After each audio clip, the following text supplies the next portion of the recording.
Good morning, children. Today we'll study class 7 history chapter 4 the Mughal Empire. हम क्या पढ़ेंगे? The Mughal empire पढ़ेंगे। जिस तरीके से हम जानते हैं इंडियन सब कॉन्टिनेंट जो है हमारा मीन्स आप पाकिस्तान, अफ़गानिस्तान, नेपाल, भूटान, बांग्लादेश, ये आज अभी इसमें बॉर्डर बना हुआ है ना हमारे पाकिस्तान आप बोले 1947 के बाद बना, बांग्लादेश आपका 1971, तो ये बाद में बना है। इसमें बाउंड्री बाद में आई है, लेकिन ये पहले क्या सब था, ये पूरा एक साथ मिला हुआ था, इंडियन सब कॉन्टिनेंट था, है ना।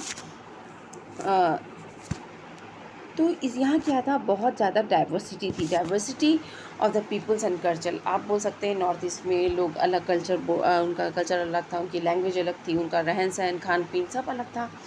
और यहाँ पे आप देख सकते साउथ में टोटली डिफरेंट था, साउथ वाले लोग जो थे उनका भी पूरा टोटली डिफरेंट था। फिर it was extremely difficult task for any rulers to accomplish this rules. और उस समय ये बहुत ही डिफ़िकल्ट टास्क हुआ करता था कि किसी रूलर के लिए कि वो अपनी अपनी शासन को, अपने एम्पायर को वहाँ पर स्थापित कर सकते, मतलब पूरे एरिया पे इंडियन सबको बहुत मुश्किल होता था इंडियन सब कॉन्टिनेंट में ऐसा वो कर सकें ओवर द होल सब कॉन्टिनेंट। पर देखिए मौर्यन एम्पायर ने तो ऐसा किया था, आपने क्लास 6 में पढ़ा है कि मौर्यन एम्पायर ने तो पूरा रूल किया था। लेकिन और फिर बाकी जैसे चोला डायनेस्टी वगैरह थी, ये रीजनल एम्पायर थे, छोटी छोटी जगह पे ये अपना रीजनल एम्पायर थे ये। और इस तरीके से मुग़ल लोगों जो मुग़ल्स थे उन्होंने भी जैसे मैंने बताया it was extremely difficult task for any ruler to accomplish his rule over the whole subcontinent. ये बहुत मुश्किल काम था, मुश्किल था लेकिन इम्पॉसिबल नहीं था ना। तो Mughal did it in early age. और जो मुग़ल्स थे ये इन्होंने किया। जैसे मुग़ल्स का शासन हम बोल सकते हैं आप बोलिए कि मुग़ल्स जो थे आपका 1526 से लेकर यहाँ पर बाबर आए।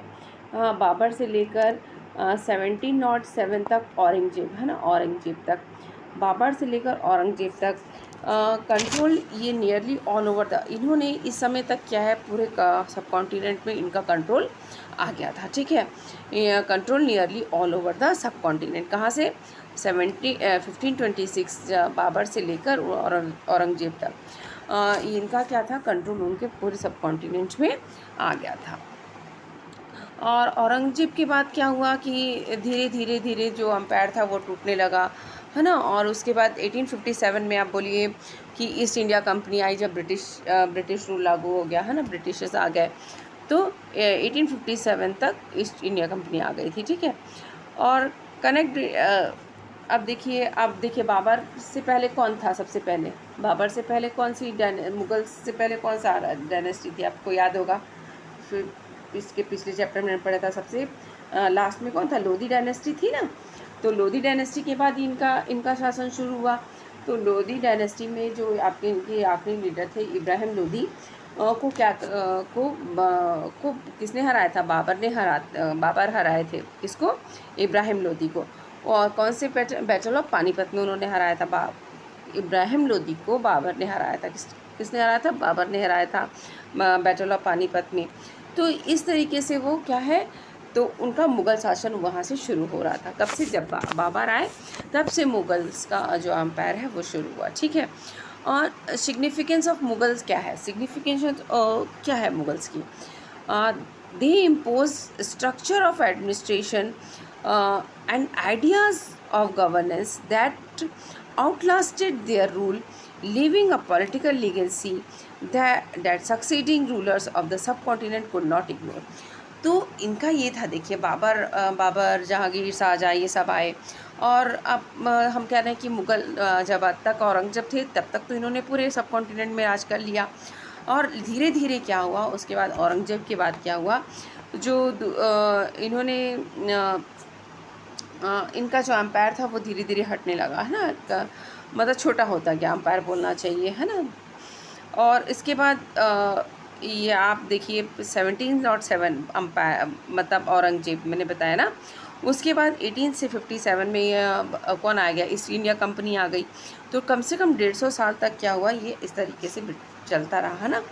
तो तो ये जो था, जो इनके रूल्स थे, दे impose structure of administration ideas और गवर्नेंस दैट आउटलास्टेड। इनके जो आइडिया थे, इनके जो एडमिनिस्ट्रेशन का तरीका था, जैसे बाबर के बाद जहांगीर है, शाहजहाँ थे, इनके जो रूल करने का, एडमिनिस्ट्रेशन करने का जो तरीका था, ये इतना अच्छा था कि मतलब लोग, जो इनके आगे आने वाली पीढ़ियाँ भी थी, वो political legality that's succeeding rulers of the sub continent could not ignore. जो आने वाले जो लोग थे, आने वाली जो पीढ़ी थी, रूलर थे, वो भी इनकी जो इनका जो स्ट्रक्चर था उसको इग्नोर नहीं कर पाते थे। ठीक है, एडमिनिस्ट्रेशन और इनके आइडिया ऑफ गवर्नेंस इनको इग्नोर नहीं कर पाते थे। ठीक है,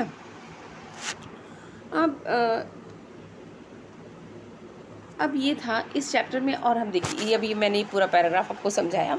उसके बाद इस चैप्टर में हम क्या क्या पढ़ने वाले हैं, हम पढ़ेंगे इस चैप्टर में कि हु वेयर द मुगल्स, कौन थे, ये पढ़ेंगे हम लोग। मुग़ल मिलिट्री कैंपेनिंग्स को देखेंगे हम, मुग़ल अम्पायर्स देखेंगे, पूरे कौन कौन थे मुग़ल, किस तरीके से किन किन लोगों ने एक्सपैंड किया मुग़ल डायनेस्टी को, ये देखेंगे हम। उसके बाद हम देखेंगे मुग़ल ट्रेडिशंस ऑफ सक्सेशन, हम देखेंगे Mughal relations with other rulers, Mughals का अदर रूलर्स के साथ कैसा रिलेशन था, ये हम देखने वाले हैं। मनसबदार एंड जागीरदार के बारे में हम पढ़ेंगे, और ज़ब्त एंड ज़मींदार के बारे में हम इस चैप्टर में पढ़ने वाले हैं। अकबरनामा और अनी एक अकबरी क्या है, ये हम देखेंगे। और अकबर्स की पॉलिसी का एक हम क्लोज़र लुक यहाँ देखेंगे। Nur Jahan influence in Jahangir court, Nur Jahan कौन थी, ये हम देखेंगे इस चैप्टर में। और उसके बाद सुलेकुल क्या है, ये जहाँ इसके बारे में हम पढ़ेंगे। उसके बाद हम देखेंगे लास्ट में the Mughal empire in the 17th century and after. इसके बाद हम, ये लास्ट पॉइंट था, इसको हम डिस्कस करेंगे। तो ये पूरे चैप्टर में हम डिस्कस करने वाले हैं ये सारे पॉइंट्स को। और आज हम डिस्कस करते हैं अभी who were the Mughals, Mughals कौन थे, मुग़ल्स कौन थे। तो जैसे आपको पता है कि मुग़ल्स कौन थे, तो मुग़ल्स के लिए हम बोल सकते हैं कि मुग़ल्स कौन थे। तो देखिए, मुग़ल्स का कहना है the Mughals were the descendants of two great lineages of rulers. ये देखिए यहाँ पे लिखा है ये point, the Mughals were the descendants of the two great lineages of the rulers. मतलब दो पीढ़ी, दो महान पीढ़ी बोलना चाहिए, है ना।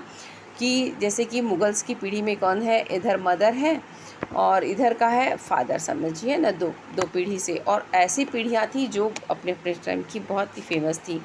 जैसे कि आप कोई कह दे कि मेरी मम्मी IAS ऑफिसर है और पापा IPS ऑफिसर, तो इनकी जो पीढ़ी निकल के आ रही है दैट इज़ बहुत अच्छी पीढ़ी, है ना। तो ये कहना चाहते थे। तो मदर जो थी वो कौन थी, डिसिडेंट्स ऑफ चंगेज़ खान, जो चंगेज़ खान थे, हमने पढ़ा था पिछले चैप्टर में। तो ये जो उनकी मम्मी थी चंगेज़ खान का, आपको पता है कि ये कहाँ से थे, मंगोल रूलर थे, है ना। मंगोल रूलर के, मंगोल क्या था, अपने टाइम में का एक बहुत बड़ा अम्पायर था, मंगोल अम्पायर, जो एशिया से टर्की यूरोप तक पूरा फैला हुआ था। तो चंगेज़ खान जो थे वो उनकी पुश्तों में से कोई इनकी मदर हुई होंगी। ठीक है, तो मदर कौन थी मुग़लों की, तो डिसिडेंट्स ऑफ चंगेज़ खान, कोई उनकी पीढ़ी से चंगेज़ खान की पीढ़ी में से कोई थी, है ना। और वो कौन थे, मंगोल रूलर थे। कौन थे, चंगेज़ खान मंगोल रूलर थे। और उनके पापा कहाँ के थे, सक्सेसर ऑफ तैमूर, कहाँ के थे, तैमूर के थे। तैमूर कौन था भाई, तैमूर कौन है, किसके वंशज थे उनके पापा, तैमूर के वंशज थे। तो तैमूर कौन थे, Timur ruler of Iran, Iraq, और अभी क्या है, रूलर ऑफ ईरान और इराक, और मॉडर्न टाइम क्या हम बोल सकते हैं, टर्की। इस तरीके से वहाँ के जो रूलर थे वो थे कौन थे, तैमूर। तो इनके वंशज कौन थे, मुग़ल्स के वंशज कौन थे, ये मंगोल थे। मदर में कौन थे, मदर की साइड से आपके हो गए चंगेज़ खान की पीढ़ी में से थे, और फादर के साइड से तैमूर के वंशज थे ये, जो ईरान और इराक के रूलर थे, तैमूर। ठीक है, तो ये फादर के साइड से ये तैमूर के डिसिडेंट्स थे, और मदर के साइड से ये चंगेज़ खान के थे। ठीक है, तो देखिए दो अलग अलग पैर के थे, इसलिए कहा जा रहा है कि ये ग्रेट लिनेजेस ऑफ रूलर्स, दो महान पीढ़ी लोगों के तरफ से थे, है ना। तो however the Mughal did not like the like to be called Mughal और मंगोल। जो मुग़ल्स थे उनको मंगोल कहलाना बिल्कुल पसंद नहीं था, बिल्कुल पसंद नहीं करते थे, वो मंगोल कहलाना बिल्कुल भी पसंद नहीं करते थे। ठीक है, मंगोल वाई क्यों नहीं पसंद करते थे? This was because Genghis Khan's memory was associated with the massacre of the innumerable people. उनको क्यों पसंद नहीं था, जो मुग़ल्स थे उनको मंगोल कहलाना क्यों पसंद नहीं था? क्योंकि जो चंगेज़ खान थे उनका ऐसा रिकॉर्ड था कि उनको याद करते थे तो लोग सिर्फ कैसे, तो मैसेकर मीन्स नरसंहार, कि बहुत से लोगों को मारना। और चंगेज़ खान के लिए तो ऐसा बोला भी जाता है कि वो क्या थे, इंसानों के मांस को खा लेते थे इस तरीके से। और मतलब बहुत ज़्यादा कट्टर थे वो, है ना। तो मैसेकर ऑफ मतलब नरसंहार करते थे, लोगों को मारते थे वो। ऑफ इननुमरेबल पीपल, उनको याद करने से यही पता चलता था कि चंगेज़ खान की मतलब मेमोरी याद करें तो ऐसा ही लगता था कि वो नरसंहार करते थे लोगों का, है ना।